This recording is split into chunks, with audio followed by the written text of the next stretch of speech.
இப்போ நம்ம பார்க்க போகிற மாடல் வந்து entire content super squad edition. அதுக்கடுத்து XP XT. இது நம்ம பார்க்க போகிற மாடல் வந்து XT மாடல் பார்க்க போகிறோம். XTனா எக்ஸ்ட்ரா டார்க்கு. இதில் முன்னாடி வந்து பார்த்தீங்கன்னா 12 இன்ச் அலாவில் வண்டி பார்க்க லுக்காக இருக்கும். ப்ளஸ் உங்களுக்கு லாங் லைஃப் இதே மாதிரி உங்களுக்கு 230 ரோட்டபிள் கொடுத்துருப்பாங்க. இதனால என்ன பயன்னா ரோட்டபிள் கொடுத்துருனால ஹீட்ரு ஏர் உள்ள சர்க்குலேஷன் போய் உங்களுக்கு ஹீட் ரெடியூஸ் பண்ணி கொடுக்கும். இதனால் உங்களுக்கு டிஸ்கோட லைஃப் எக்ஸ்டெண்ட் பண்ணி கொடுக்கும். முன்னாடி பார்த்தீங்கன்னா டெலஸ்கோபிக் சஸ்பென்ஷன் கொடுத்துருப்பாங்க. இதனால் என்னென்னா மேடு பள்ளத்தில் போகும்போது உங்களுக்கு ஷோல்டர் பெயின் எதுவாக சஸ்பென்ஷன் ஃப்ரீயாக இருக்கும். இதே மாதிரி முன்னாடி பார்த்தீங்கன்னா டிஷர்ட் LED ஹெட்லாம்ப் கொடுத்துருப்பாங்க. LED ஹெட்லாம்ப் கொடுத்ததுனால உங்களுக்கு 30% எக்ஸ்ட்ரா பேட்டரி லைஃபும் உங்களுக்கு பிரைட்னஸும் உங்களுக்கு நல்லா கிடைக்கும். முன்னாடி பார்த்தீங்கன்னா ஏரோடைனமிக் டிசைன் கொடுத்துருப்பாங்க. இதனால் என்ன பெனிஃபிட்னா நீங்கள் லாங் வே ஹைவேஸில் அந்த மாதிரி போகும்போது உங்களுக்கு ஏரை கழிச்சிட்டு போகிறதுனால உங்களுக்கு பிக்கப் வண்டியெலாம் நல்லாயிருக்கும். முன்னாடி பார்த்தீங்கன்னா உங்களுக்கு LCD டிஸ்பிளே கொடுத்துருப்பாங்க. இதில் என்னென்ன ஆப்ஷன் வரும்னா 2 மோடு ஆப்ஷன் வரும். ஸ்ட்ரீட் மோடு, ஸ்போர்ட் மோடு கொடுத்துருப்பாங்க.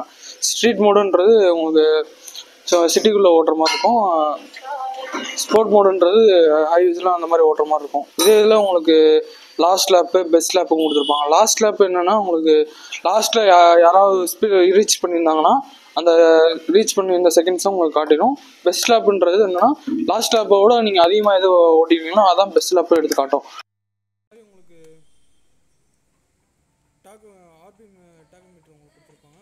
பேட்டரி வோல்டேஜ் வந்து 12.5 வோல்ட் கொடுத்துருப்பாங்க.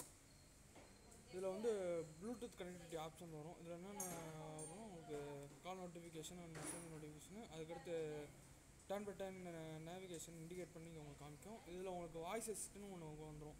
புதுசாக இந்த மாடலில் மட்டும் என்னென்னா உங்களுக்கு கால் பண்ணியிருந்தீங்கன்னா ஃபோட்டோ இது சேவ் பண்ணியிருந்தீங்கன்னா உங்களுக்கு ஃபோட்டோவோட வந்துடும். இதில் உங்களுக்கு அட்வான்ஸ் ஃபீச்சர்ஸ் கொடுத்துருப்பாங்க. இதில் உங்களுக்கு 0 to 60 கிலோமீட்டர் யூஸ் பண்ணுறதுக்கு 9.2 செகண்டில் உங்களுக்கு ரீச் பண்ணிடும். இதில் 5.8 பெட்ரோல் டேங்க் கெப்பாசிட்டி இருக்கிறதுனால உங்களுக்கு 1 லிட்டர் வந்தோடனே உங்களுக்கு ரிசர்வ் காமிச்சிடும். இதில் என்ஜின் மால் ஃபங்க்ஷன் லைட் கொடுத்துருக்கனால வண்டியில் ஏதாவது சின்ன கம்ப்ளைண்ட்னாலும் உங்களுக்கு என்ஜின் மால் ஃபங்க்ஷன் லைட் எரிய ஆரம்பிச்சிடும். இதில் இன்டெலிக் ஆப்ஷனும் ஒன்று கொடுத்துருப்பாங்க. இன்டெலிக் ஆப்ஷன் என்ன கொடுத்துருக்காங்கன்னா நீங்கள் சிக்னல்லையோ அந்த மாதிரி நிற்கும் போதில் உங்களுக்கு ஃபியூல் சேவிங் எஃபிஷியன்சிக்காக உங்களுக்கு ஆட்டோமேட்டிக்காக இன்ஜின் கட் ஆஃப் ஆகிடும். நீங்கள் மறுபடியும் செல்ஃப் போட தேவையில்லை. மறுபடியும் நீங்கள் பிரேக் பிடிச்சிட்டு லைட்டாக ஆக்சிலேட்டரை டாட்டில் பண்ணால் மட்டும் போதும், இன்ஜின் ஸ்டார்ட் ஆகிடும். இதில் உங்களுக்கு சஸ்பென்ஸை பார்த்தீங்கன்னா உங்களுக்கு காயில் ஸ்ப்ரிங் ஹைட்ராலிக் டேம்பர்ஸ் கொடுத்துருப்பாங்க. இதனால் உங்களுக்கு பின்னாடி வந்து பில்லியன் நல்லாயிருக்கும். இதில் அண்டர் சீட் ஸ்டோரேஜ் பார்த்தீங்கன்னா உங்களுக்கு 21 லிட்டர் கொடுத்துருப்பாங்க. ஆஃப் சைஸ் ஹெல்மெட் வச்சுக்கலாம். உள்ளே உங்களுக்கு மொபைல் சார்ஜிங் ஃபிட்டிங்கோட வந்துடும். எமர்ஜென்சிக்கு நீங்கள் மொபைல் சார்ஜ் போடுற மாதிரி கொடுத்துருப்பாங்க. பின்னாடி பார்த்தீங்கன்னா ஸ்ட்ராங்கான கிராப் ரயில் கொடுத்துருப்பாங்க. பின்னாடி உட்காந்துங்களுக்கு எவ்வளோ வச்சாலும் உங்களுக்கு ஸ்ட்ராங்காக இருக்கும். இதே மாதிரி உங்களுக்கு பின்னாடி பெட்ரோல் டேங்க் வந்துடும். 5.8 லிட்டரு கெப்பாசிட்டி. அதே மாதிரி இதோட வீல் பேஸ் பார்த்தீங்கன்னா 1285 mm கொடுத்துருக்காங்க.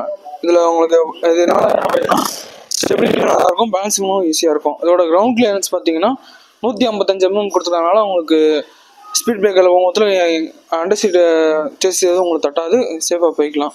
இதோட இன்ஜின் BHP பார்த்தீங்கன்னா உங்களுக்கு 9.2 BHP 7000 RPM இருக்கிறதுனால இப்போ வண்டியில் பிக்கப் நல்லாயிருக்கும். இது மெயினாக உங்களுக்கு 3 வால் இன்ஜின் பார்த்தீங்கன்னா 2 இன்லெட்டு ஒரு அவுட்லெட் இருக்கும்.